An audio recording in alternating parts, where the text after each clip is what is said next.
ELA Informational Text Pre-Assessment 2.3. What are the central ideas of this text? For the text, we go to Settings. Settings, Health. Is social media a bummer or a boost? Depends on how you use it. Social media's effects on young people aren't all negative.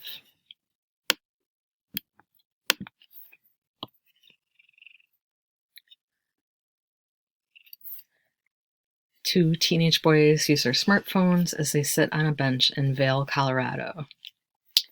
Photo by Robert Alexander, Getty Images. Anna had just broken up with her boyfriend. It was late and she was trying to keep her mind off of it. So Anna got on Facebook. I'm having a really hard time right now, she posted. Is there anyone I can call and talk to till I feel better? Very quickly, 3 people offered to talk. Anna talked to 2 of them until she was able to fall asleep. Comes with risks. People often talk about the bad effects of social media. Social media sites are online communities where people can communicate. These sites can make people feel bad about themselves. They can cause sadness and jealousy. They can also lead to online bullying. It can be especially hard for those who struggle with a mental illness. Mental illnesses are serious. They are different from feeling sad. Feeling sad, lonely, or unhappy sometimes is normal. The feelings usually go away. Mental illness affect someone's mood. Illnesses affect someone's mood, thoughts, and behavior for a longer time. Daily life can be very hard for someone with a mental illness. Therapists are trained to help people with mental illnesses. Some therapists warn teens about using social media. They say it comes with risks. Not 100% good or bad. Others see a different side to the story. They find that social media may also help young people. It can improve self-esteem and provide support for someone who needs it.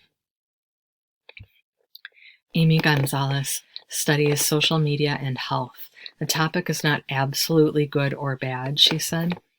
Gonzalez found something interesting. College students feel better about themselves after viewing their own Facebook profiles. The students' profiles showed off their best traits. They were able to remember what they like best about themselves. It made them feel good. Finding acceptance online. People can find a lot of help through social media. They can feel encouraged and accepted. It's one thing if you text a friend, Anna said. It's another thing if you have a bunch of people trying to help you out. Matthew Oransky is a therapist. He said many of his patients find friendships online they could not find otherwise. Kids who feel isolated can find a community, he said. Take care of your privacy. Parents should help their children use social media wisely. Privacy is an important topic. Keeping things private means not everyone knows everything about you. Anna is careful with her posts. She still uses social media as a way to reach out. Her friends on social media help her through hard times. Questions. What are the central ideas of this text? How do the central ideas work together to create an even bigger idea? Supports your thinking with evidence from across the text. One central idea is, for example, another central idea is, for example, when I think of these two ideas together, I think the bigger idea is. Authors choose words and phrases on purpose. Find a couple of words or phrases that you think have special meaning in this text and explain why you think the author chose those words or phrases. How do you think the words or phrases affect the tone of the text? One word or phrase that I think has special meaning in this text is, I think the author chose to use this word or phrase because this word or phrase affects the tone by. Thank you.